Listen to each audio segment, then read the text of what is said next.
Hello, this is Erica Salazar with Women in His Presence, and I want to thank you for joining us for our first Rise Up sermon series. So this is going to be every Sunday. I'm probably going to post around 9 o'clock. And just to give you a little bit of background on how this sermon series came about, I was in my prayer closet one time, and it seemed like I got hit with a big defeat. And the defeat was kind of a surprise because I would definitely say that God has given me these Jericho moments. I mean, He's literally led me on a Jericho walk where He told me walk 7 times around the specific pond and the walls are going to come down, and at the end of that 7th lap something did happen, like exactly what we were praying for, what I was talking to God about. So I've seen God do some amazing things in my life, and yet there was this big blow, this big defeat. So in my prayer closet, I was writing, what's the battle plan? Within the course of a few evenings, He was giving me the words, rise up. And then at that same time, He was also leading me to Joshua. And so that's how we landed here to rise up. And in Joshua 7, there's a couple of times the Lord is telling Joshua, rise up. But what we're going to go ahead and do is get started. And I'm just going to backtrack just a little bit with Joshua 6, just kind of to summarize what happened, because it is really important when we get into Joshua 7. And I believe we're just going to be doing Joshua 1 through 13. I believe we'll see whenever we get to that moment. Sorry, they're like birds, and I love birds. Okay, so again, in Joshua 6, this is where the walls of Jericho, in verse 1, it says, now Jericho was tightly shut because of the sons of Israel. No one went out and no one came in. So you see the impossible situation that we have right now. It is closely tight shut. There isn't any kind of equipment or armor that's going to tear that wall down. It is an impossible moment. But the Lord gives Joshua specific instructions. Joshua's job is to turn around, tell the people, this is what we're going to do. So the instructions are, for 6 days, you're going to walk around, make 1 lap around the walls, and there's some other specifics like who's supposed to be there. But on the 7th day, you're going to do it 7 times. And at the end of that 7th time, you're going to shout, and the walls are going to come crumbling down. In fact, it says, and the wall of the city will fall down flat. So this is what the Lord is telling Joshua in advance, what exactly is going to happen. So it sounds crazy, walking around a building, sounds absolutely nuts, but hey, He's relayed the message.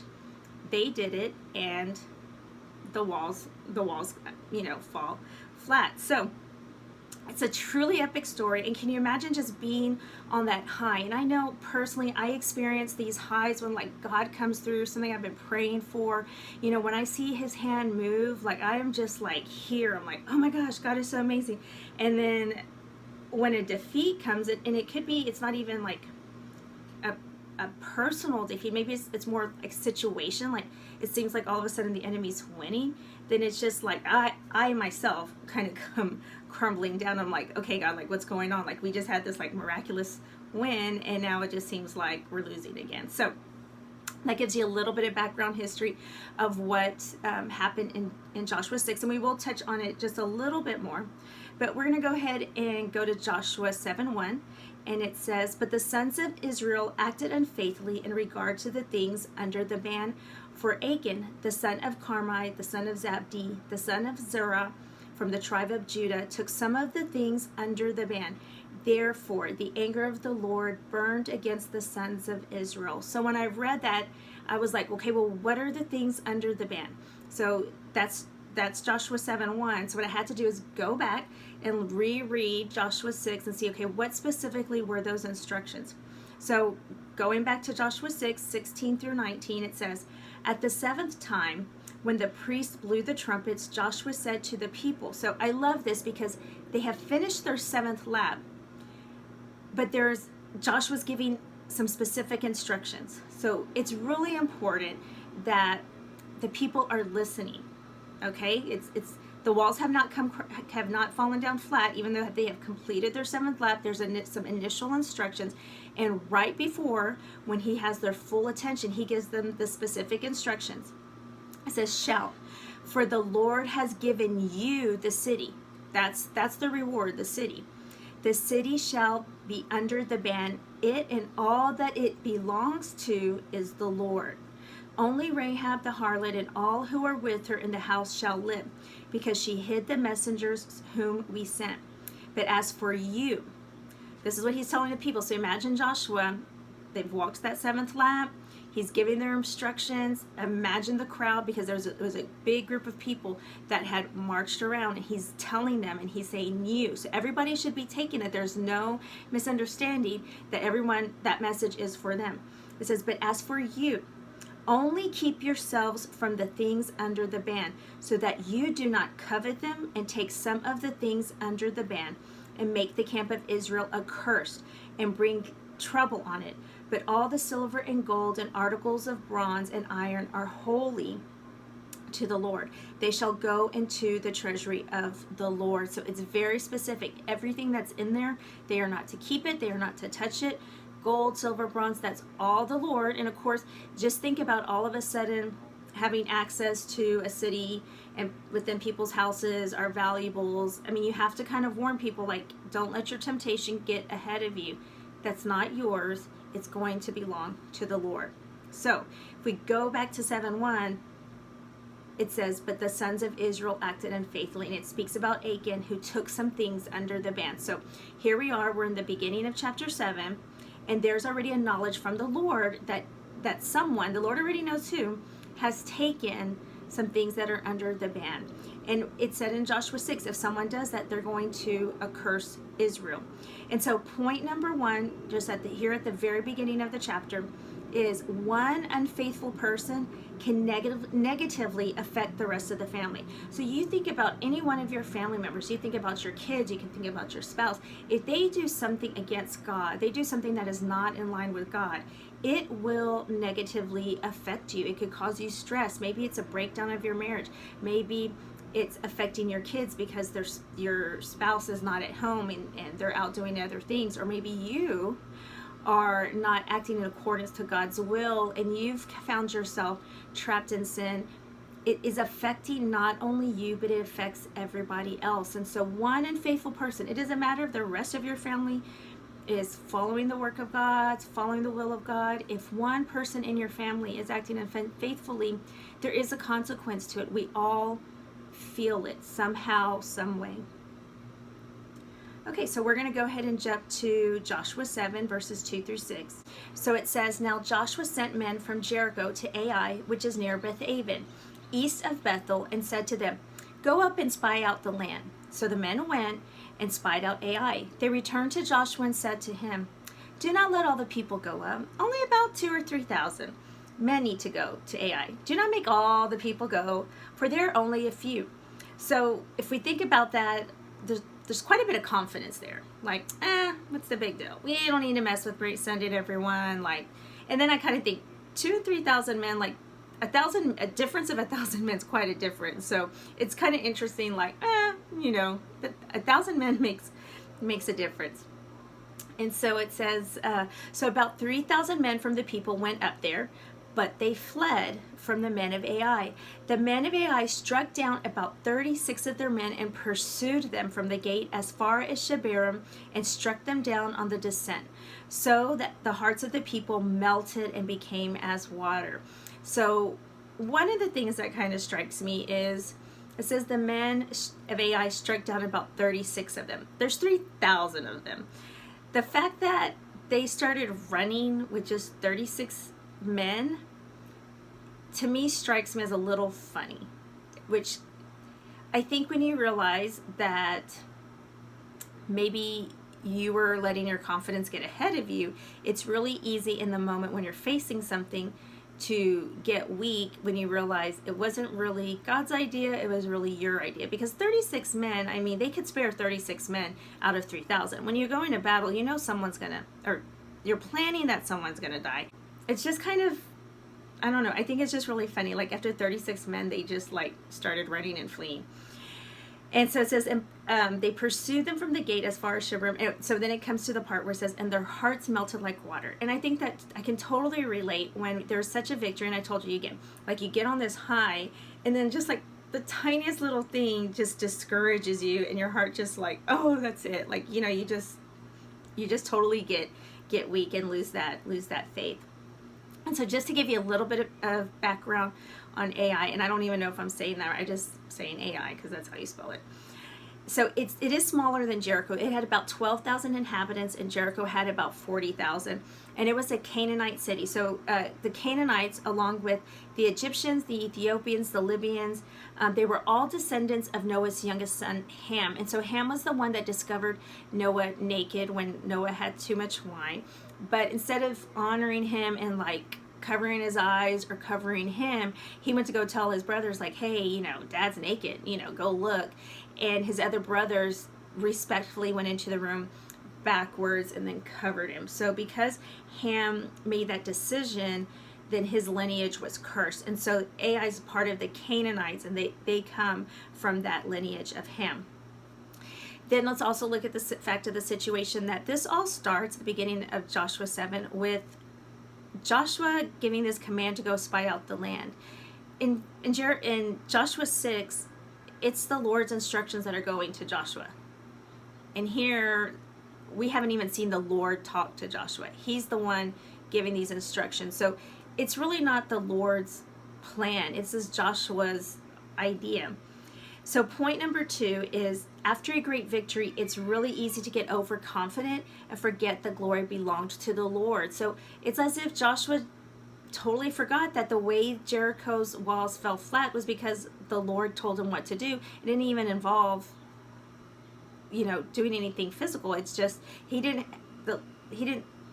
do anything but just follow the Lord's instructions. And here we see where Joshua, a little overconfident because they just got off of that high victory, and you know, he's just taking the situation into his own hands. And so it does say in Joshua 6, it says in verse 27, so the Lord was with Joshua, and his fame was in all the land. And sometimes when we know the Lord is with us, sometimes we still step out of what the Lord's will is or the Lord's instructions and just decide to do things on our own.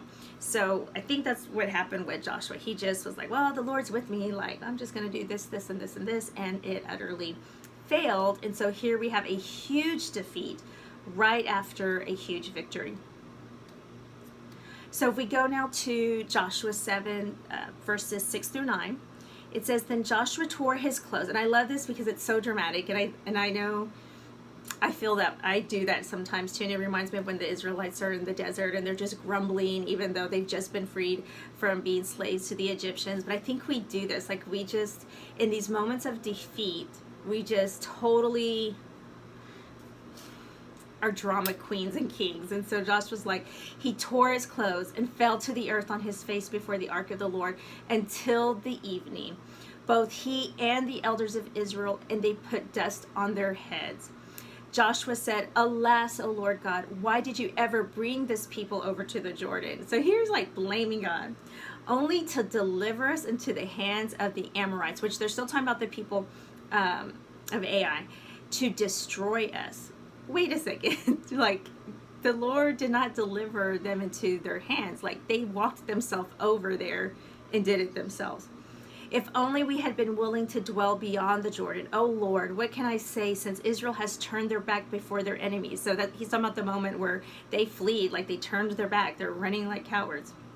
For the Canaanites and all the inhabitants of the land will hear of it, and they will surround us and cut off our name from the earth. So it's basically as if whatever happened in Jericho doesn't even matter. And remember that Ai has less people than Jericho by quite a bit. Jericho had about 40,000, and here Ai has 12,000. So imagine the word getting out that like a smaller city defeated them. And then, you know, even the fact that there was just 36 men that died and they started running. Like the word that's going to get around about the Israelites is not going to be positive. They didn't even put up a good fight. They ran like cowards. So he finishes by saying, and what will you do for your great name? So throughout this whole situation, this part of the chapter, he's just like throwing it on God, like it's God's fault, like God's doing this and God's not coming through. And we do that. I know I do that. Sometimes I'm like, God, like how can you do this? And then what are people going to think about your name? You know, I do the same thing sometimes. So, you know, he's at no point taking any kind of responsibility for his actions and his decisions. So point number 3 is, in the midst of defeat, our minds create a bigger feat. And I know I do that. the minute the defeat comes, or a defeat that maybe just kind of blindsided me, I'm just like, it just becomes so huge. And so it's almost as if like you're rebuilding the walls of Jericho in an imaginary way, instead of just realizing God has this. God is still in control. He doesn't just come through with one victory. And again, in the intro before, that you read, is that we tend to think of victories as just this beginning, middle, and end. It's like when we finally reach that goal, we're like, yeah, we got it, we reached it. When really victories are like these mountain ranges. So right after we have a victory, there's going to be another struggle, and another victory, and another struggle, and another victory. And so it's this mountain range of battles. And ultimate victory is that we're saved, we're going to heaven, and we're going to have struggles here. But God is going to come through in many ways. And in the struggle is where we start to learn more about ourselves and where our faith is. And in that portion of the defeat situation that we do, we're going to live through it, and it's going to pop up again after another victory, after another victory. So let's look at Joshua 7:10 through 13, and it says, "So the Lord said to Joshua, 'Rise up. Why is it that you have fallen on your face? Israel has sinned, and they have also transgressed my covenant, which I commanded them.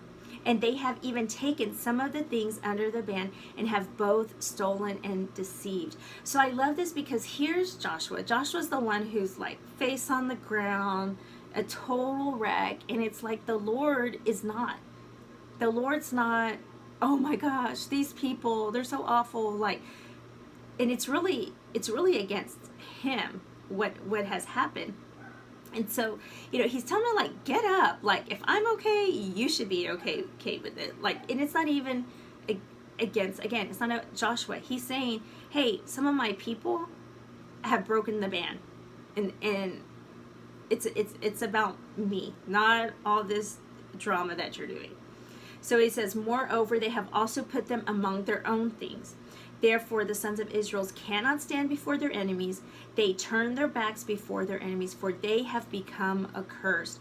I will not be with you anymore unless you destroy the things under the ban from your midst." So here we have God, the Lord gives us opportunity for redemption. And you see here, the defeat that has happened is actually personal defeats. People not being obedient to the Lord, his people, not enemies of the Lord, his people, which can be pretty heartbreaking when it's not even an enemy that hurts you, when it's someone of you that hurts you. And so there's a lesson there too, that when someone who is a part of you is supposed to love you, or their family, when they hurt you because their lack of obedience to the Lord, their life is not going to be blessed. But there's always that opportunity for redemption, for that personal victory by just making the wrong things right. So again, he says, rise up. Now but it's a different situation. The first rise up was get up out of feeling down. This rise up is consecrate the people and say, so consecrate means like purification, to separate yourself from things that are of sin.